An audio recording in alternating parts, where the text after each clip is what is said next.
Good morning students. दृढ़ पिंड गतिकी में हम पढ़ेंगे जे और ओमेगा की असमांतर स्थिति, देन घूर्णन त्रिज्या और जड़त्व आघूर्ण की प्रमेय को भी आज हम समझेंगे।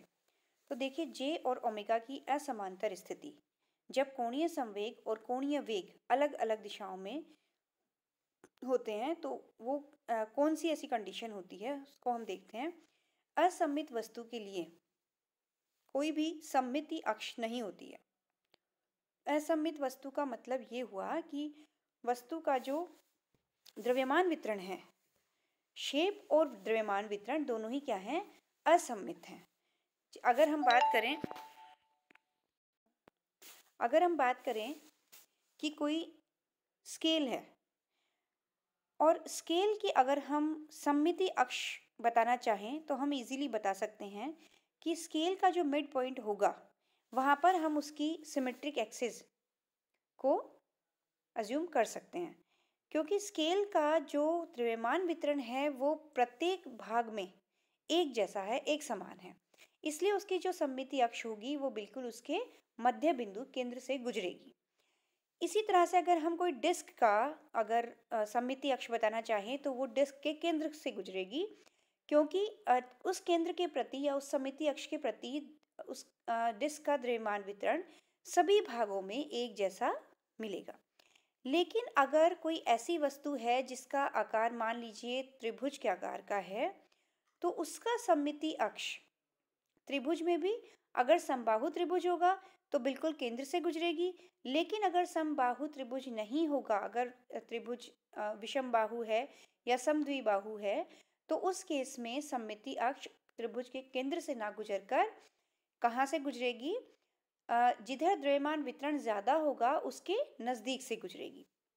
तो ये जो असममित वितरण है वस्तु का, उस ऐसी वस्तु के लिए सममिति अक्ष नहीं होती है और उस केस में जड़त्व गुणनफल नॉट इक्वल्स टू 0 होते हैं। मतलब कि जो असममित जो जड़त्वीय गुणांक थे आई एक्स वाई, आई वाई एक्स, आई एक्स जेड, इस तरह से, तो उनकी वैल्यू 0 के इक्वल नहीं होती है।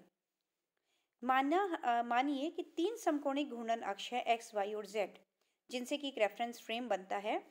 एक्स अक्ष के सापेक्ष घूर्णन, अगर हम देखते हैं कि एक्स अक्ष के सापेक्ष घूर्णन में कोणीय वेग की वैल्यू होगी ओमेगा एक्स आई कैप।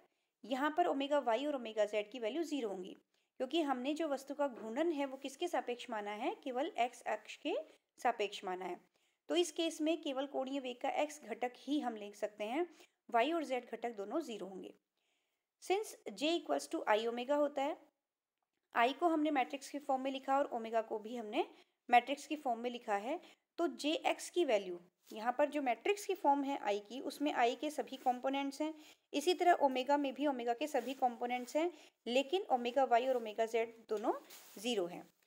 तो देखिए, जे एक्स इक्वल्स टू क्या होगा, आई एक्स एक्स ओमेगा एक्स, जे वाई होगा आई, क्योंकि ओमेगा वाई और ओमेगा जेड के कंपोनेंट्स तीनों ही जे के कंपोनेंट्स में 0 हो जाएंगे।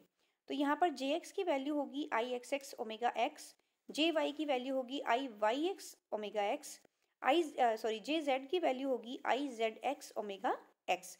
तो केवल जो ओमेगा एक्स से मल्टीपल कंपोनेंट्स होंगे, केवल उन्हीं का यहाँ पे अस्तित्व होगा। ओमेगा वाई और ओमेगा जेड 0 होने की वजह से बाकी के 6 कंपोनेंट्स हमें 0 मिलेंगे। तो ये जो इक्वेशंस आई, इनसे हम क्या देख सकते हैं कि जे और ओमेगा पैरेलल नहीं मिल रहे हमें। जे और ओमेगा जो हैं वो एक अक्ष के सापेक्ष नहीं मिलते हैं।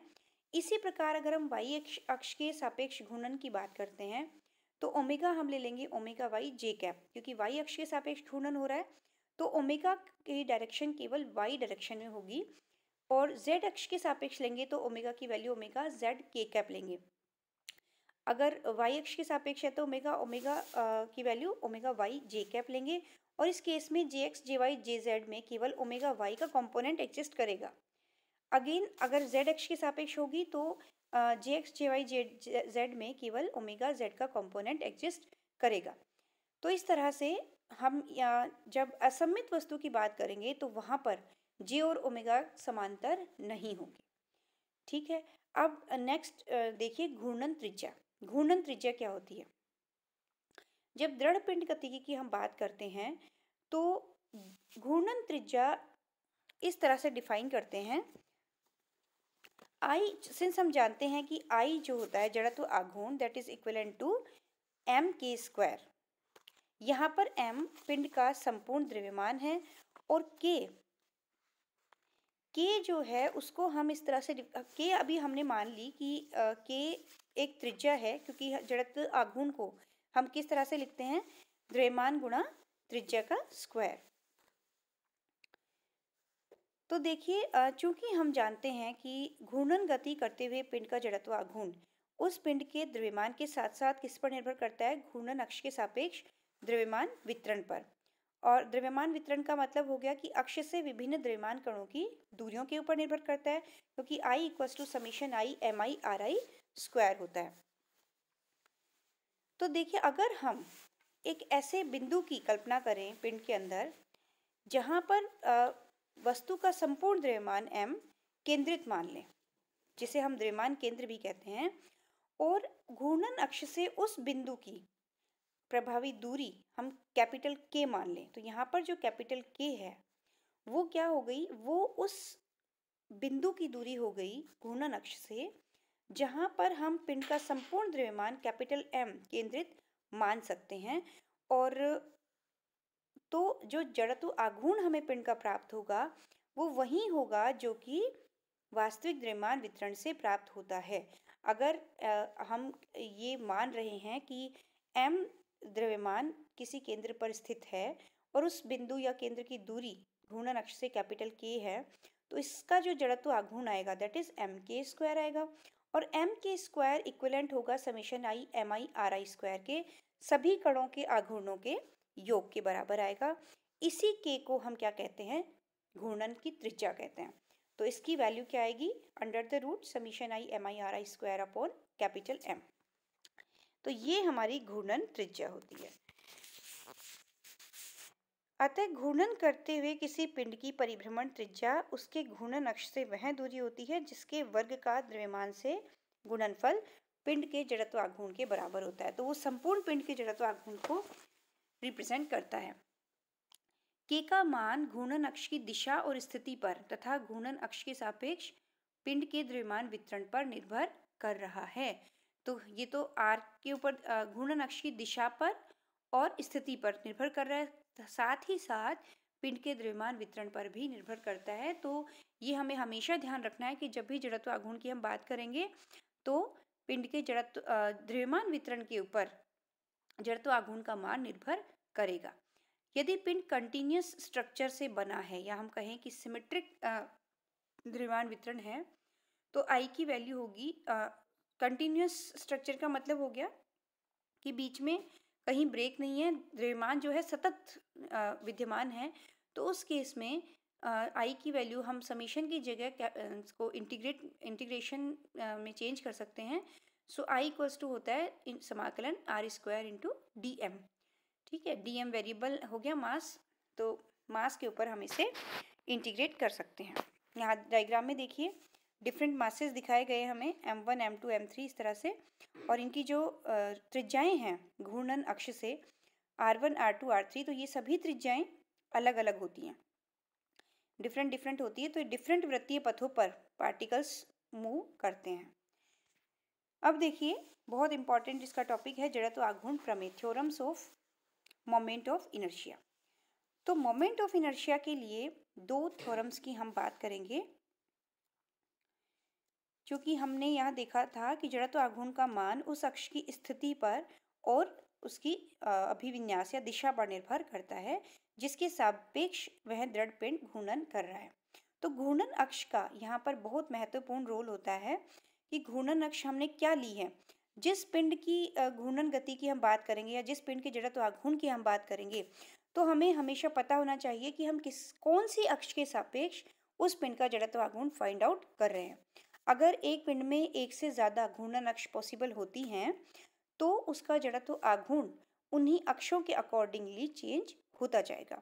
जैसे हम बात करें कि कोई डिस्क है, सर्कुलर डिस्क होती है, उसकी घूर्णन अक्ष कौन कौन सी हो सकती है। एक तो हो सकती है उसके तल के लंबवत जो केंद्र से गुजरती है, उसके सापेक्ष वो घूर्णन कर सकती है। That is a general motion.